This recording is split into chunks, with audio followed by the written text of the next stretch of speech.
بسم الله الرحمن الرحیم. السلام علیکم. زم ډاکټر جاوید اقبال فاروقي او تاسو زما یوټیوب چینل ګوره هیلث اینڈ پرسنل ډیولپمنٹ. ناظرین، نن د ټایپ 1 ډایبیټیز مریضانو لپاره یو ډیر خوش خبره ده چې د امریکن اف ډي ای امریکن ډرګ ریګولیټري اتھارټي یو داسې دوی منظور کړه چې هغه د ټایپ 1 ډایبیټیز تدارک کولی شي، د هغې بچاو کولی شي. د دې څه تفصیل د دې خبره څه دی؟ ما تاسو ته مخکې یو ویلاګ کې ویلو چې دا شوګر یا د ډایبیټیز چې دی دا دوه قسمه دي. یو قسم کې چې دی او دا کېږي بنیادی طور په ځکه چې بدن انسولین نشي جوړولی. انسولین موږ کله هم خوراک وخورو نو زموږ د وینې کې دا ګلوکوز لیول شوګر لیول سوا شي، نو د استعمال لپاره یو انسولین پکار وي چې هغه د وینې نه د بلډ نه دا ګلوکوز دا شوګر چې دی دا مختلف اعضا کې دننه بوزي. په ډایبیټیز ملایټس کې یا خو د انسولین کمی وي چې انسولین بالکل بدن کې جوړیږي نه، یا انسولین جوړیږي خو هغې له وجې نه هغه دوم کار نشي کولی او د شوګر د وینې نه مختلف اعضا ته نشي دننه کولی. ټایپ 1 ډایبیټیز ملایټس هغه د شوګر بیماری ده یا ذیابیطس بیماری ده چې کومه کې بدن انسولین نشي جوړولی. بدن انسولین کوم ځای جوړي؟ بدن انسولین په لبلبه کې جوړي، په پنکریاس کې جوړي. د پنکریاس د معدې وروسته یو عضو دی، یو ارګن دی چې هغې کې انسولین جوړیږي.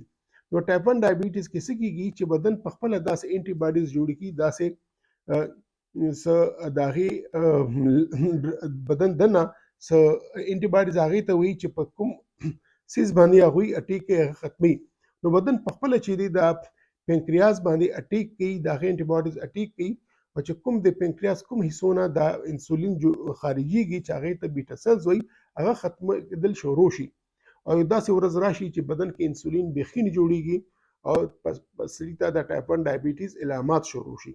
ټایپ 1 ډایبیټیز چې دی دا د 3 سټیجز کې دی. لومړنی سټیج کې چې دی د انټي باډیز د بدن خپل انټي باډیز یعنې بدن په خپله د بیټا سیلز ختمي، په خپله پنکریاس باندې اټیک شروع کی. نو په فرست سټیج کې انټي باډیز جوړ شي او بیټا سیلز باندې اټیک شروع شي. په سیکنډ سټیج کې د انسولین کمی راشي او که کله هم د باډي ته ګلوکوز چیلنج راځي نو هغه شوګر یا ګلوکوز نشي استعمالی، هغې ته امپیرډ ګلوکوز ټالرنس سټیج وایي. او په دریم سټیج کې چې دی د ذیابیطس پیچیدګیانې چې دي هغه مکمل طور باندې ظاهر شي او نو بدن ته چې دی انسولین ټول عمر دپاره پکاري او د دې پیچیدګي ونه ورکوي نو دې پیچیدګي کېږي.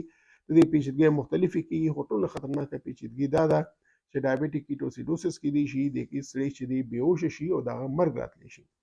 نو دا چې کومه دوا چې د هغې نوم دی ټپلیزومیب یا ټریډ نیم دی ټیزلډ، دا په 17 نومبر باندې اف ډي ای دا اپروو کړه. دا داسې دوا ده چې کله ته د ټایپ 1 ډایبیټیز په سیکنډ سټیج کې یعنې چې کومه کې انسولین کمیدل شروع شوي دي په دې سټیج کې چې ورکې نو دی چې کومې انټي باډیز چې د بیټا سیلز باندې اټیک کوي او د بیټا سیلز چې دي دا خرابوي نو دا هغه انټي باډیز بلاک کی. نو بیټا سیلز یا پنکریاس چې دی هغه د خپل انټي باډیز د اټیک نه بچ شي. نو چې هغه د اټیک نه بچ شي نو هغه انسولین دوباره نارمل جوړېدل شروع شي.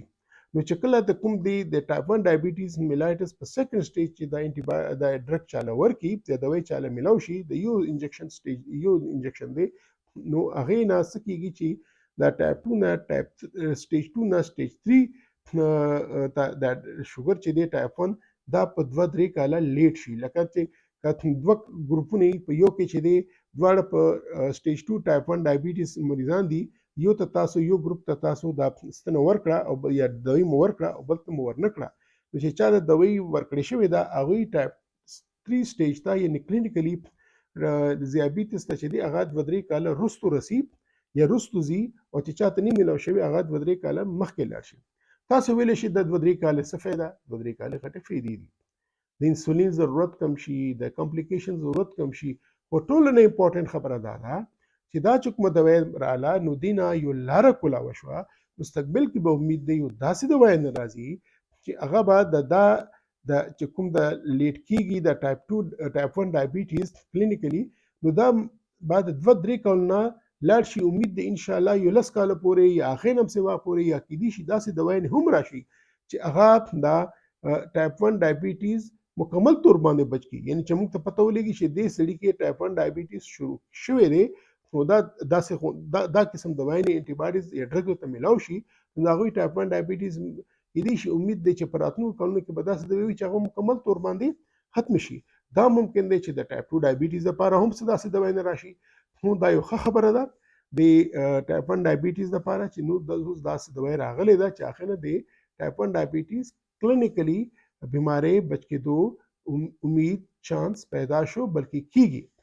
نو چا چې د ټایپ 1 ډایبیټیز دی او چا په خاندان کې چې ټایپ 1 ډایبیټیز کیږي چې هغوی ته د بچپن انسولین شروع کیږي نو د هغوی ګډ نیوز دی. خو دا هم ځای نه وباسئ چې دا به داسې دوايي وي چې تاسو به لاړ شئ او پیرسټمول او سپران او رایزیک غوندې به واخلئ او به یې خورئ. نه داسې نه دی. دا به چې څوک لیکي دا به د ډایبیټیز سپیشلیسټ ډاکټر لیکي، د هغې خپل ټیسټونه وي، د هغې خپله طریقه ده. خو ګډ نیوز خوشخبري دا ده چې داسې دوايي الحمدلله راغلې چې هغه اوس د ټایپ 1 ډایبیټیز پریوینشن کولی شي. نو په دې دعا سره چې څوک هم بیماران دي، چې هغه د شوګر بیماران دي، چې د بلډ پریشر بیماران دي، چې هغه د زیړي بیماران دي، ټولو ته د الله صحت ورکړي، ټولو ته الله ژوند ورکړي او ټول د الله داسې وسیلې پیدا کړي چې هغه د دې بیمارۍ تکلیفونو نه بچ شي. اجازت غواړم، انشاءالله بیا په بل ویلا کې ملاویږو. تر هغې وخت اجازت غواړو. خداحافظ.